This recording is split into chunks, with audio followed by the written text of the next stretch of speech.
Time ऐसा बुरा लगा, बट देन नेक्स्ट डे फिर मैंने पेपर वापस देखा, एनालाइज किया, तो इट वाज लाइक कि ओके, जितना बुरे मार्क्स आए उतनी बुरी सिचुएशन नहीं है यार अनिरुद्ध, तूने बहुत ही इंटरेस्टिंग बात बोली, क्योंकि पेरेंट्स या आउटसाइडर को सिर्फ मार्क्स देखते हैं और कई बार बच्चा जो है ना उसी चीज को अपने ऊपर लेबल कर लेता है। मार्क्स वैसा प्रेपरेशन आपका नहीं दिखाता।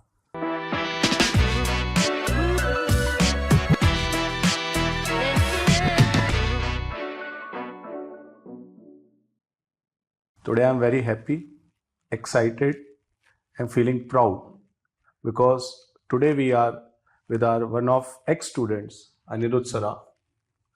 From not being such a good performer in class 10th to cracking almost all the major exams of our country like JEE Mains, JEE Advanced, BITSET and many other.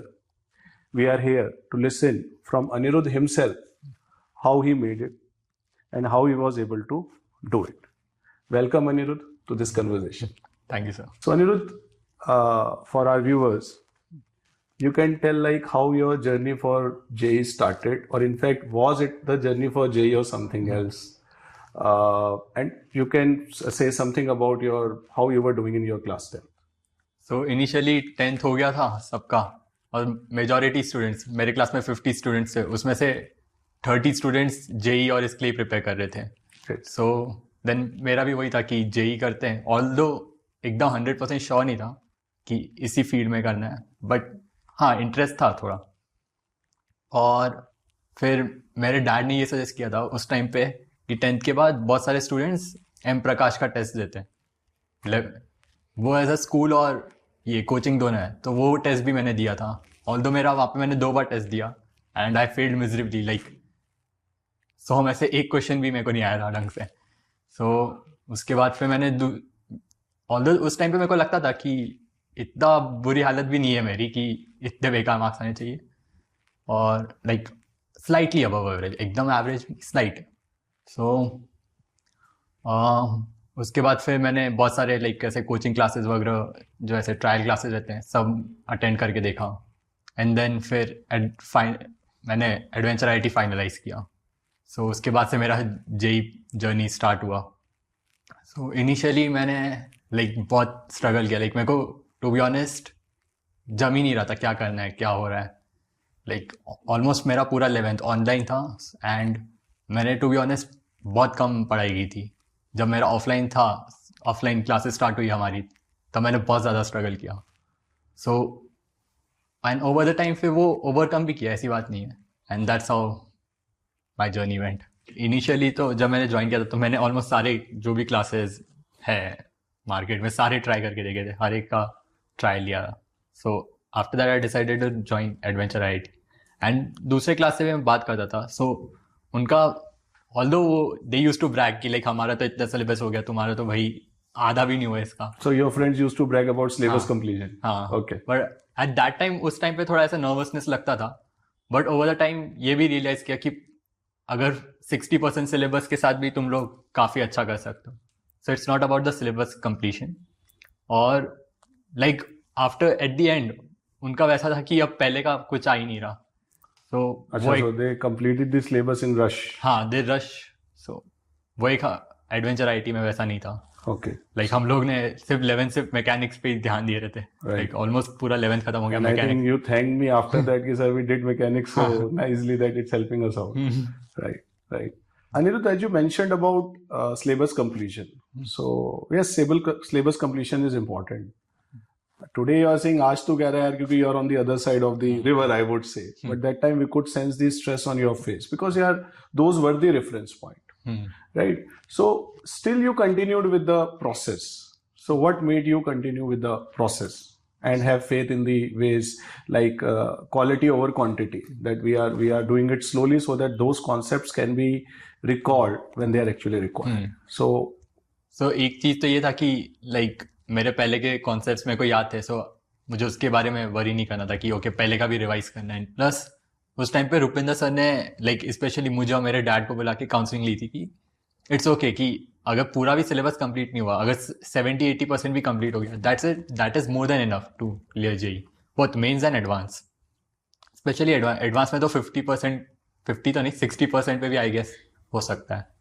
So that time पे like Rupinder sir की counselling help me a lot. Individual एक aspirant का खुद का perspective क्या होना चाहिए towards the preparation, because there will be a lot of ups and downs.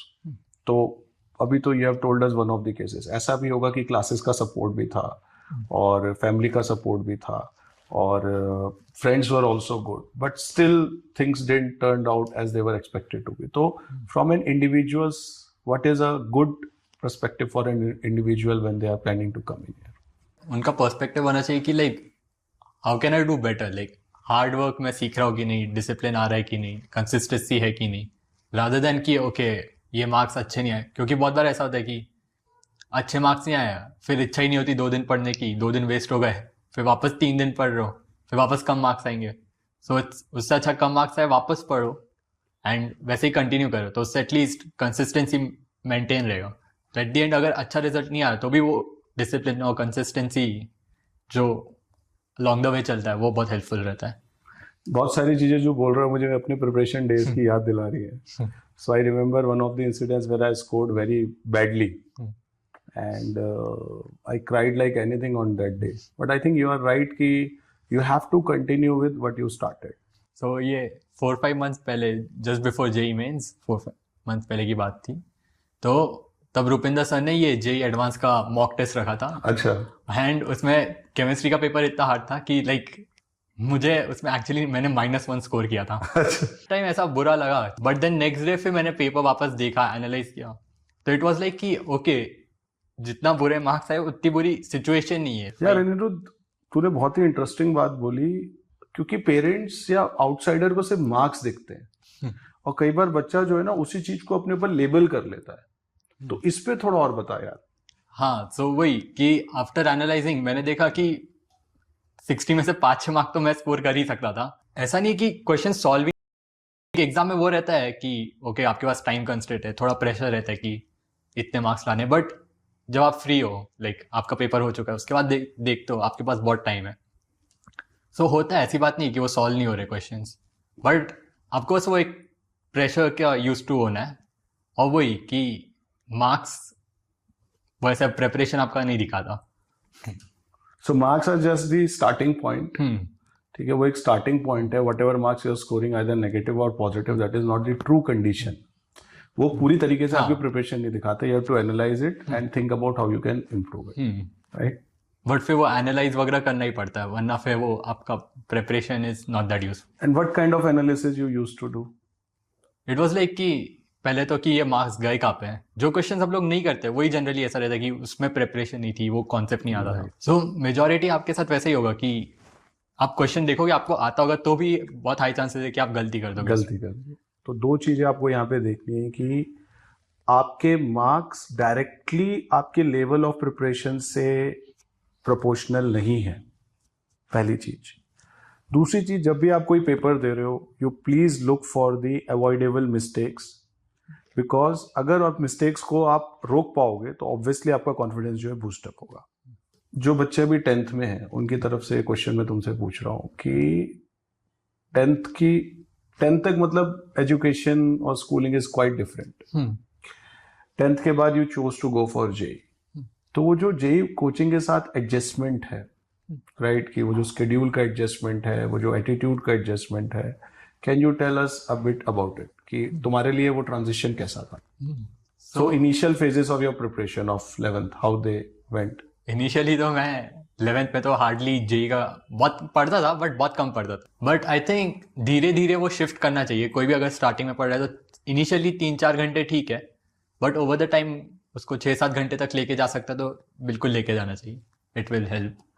सो हाँ, यस यू आर राइट. तो in fact now I can remember my own schedule that how it went. So 11th तक तो मैं 11th almost and तक तो मैं 3-4 घंटे ही पढ़ता था. और तब इनिशियली मेरे को फिर भी डिसेंट मार्क्स आते थे जेई मेंस के टेस्ट में, मॉक टेस्ट में, बट ओवर द टाइम वो डिक्रीज होने लगे. तो उस टाइम पे फिर रुपिंदर सर ने काउंसलिंग ली थी, मुझे और मेरे डैड को बुलाया था. एंड दैट टाइम उन्होंने काफी अच्छे से एक्सप्लेन किया. At that time he was like कि कोई से भी अच्छे प्रेस्टिजियस कॉलेज जाने का क्या रहता है. So that motivation kicked in. और उसके बाद से हाँ मेरे को भी लगा कि ओके लाइक अब कुछ जैसे कि स्कूल में इतना फ्रीडम नहीं मिलता, बट अगर कोई अच्छे कॉलेज में जाओ तो वहाँ पे फ्रीडम जो करना है, एनीथिंग फॉर स्पोर्ट्स या स्टडीज या कुछ भी एक्स्ट्रा करिकुलर, सो वो एक चीज़ मुझे चाहिए था कि फ्रीडम की, अच्छा मैं चाहूँ तो जब चाहूँ तब बैडमिंटन खेल सकूँ, जब चाहूँ तब टेबल टेनिस खेल सकूँ. So that also really motivated me कि अच्छा हाँ अब करते हैं. उसके बाद से फिर धीरे धीरे मैंने अपना टाइम बढ़ाया. बोर्ड्स के लिए बच्चों को क्या करना चाहिए, मतलब व्हाट वाज योर लर्निंग कि इतना कर लो तो जेई प्रिपरेशन के साथ आपका बोर्ड भी मैनेज हो जाएगा? बोर्ड मेरा तो एक्चुअली एचएससी बोर्ड था, जो कि थोड़ा सा डिफरेंट है. सो आई थिंक उसमें थोड़ा, अगर कोई स्टूडेंट का एचएससी है तो वो थोड़ा स्ट्रगल कर सकता है कि उनको दूसरे सब्जेक्ट्स भी रहते हैं, हिंदी और ये सब. हाँ. बट इफ वो सीबीएसई में तो आई थिंक काफ़ी हद तक ये सिलेबस मैच होता है. फ्यू सब्जेक्ट्स, हिंदी, ज्योग्राफी, ये एक्स्ट्रा रहता है. सो वो थोड़ा प्रॉब्लम करते हैं. बाकी कोई इशू नहीं है. अगर आप जेई के अच्छे से प्रिपेयर कर रहे हैं या फिर अदरवाइज कि बोर्ड्स के अच्छे से प्रिपेयर कर रहे हैं और जेई का टेस्ट दे रहे हैं, it compliments each other very well. Right.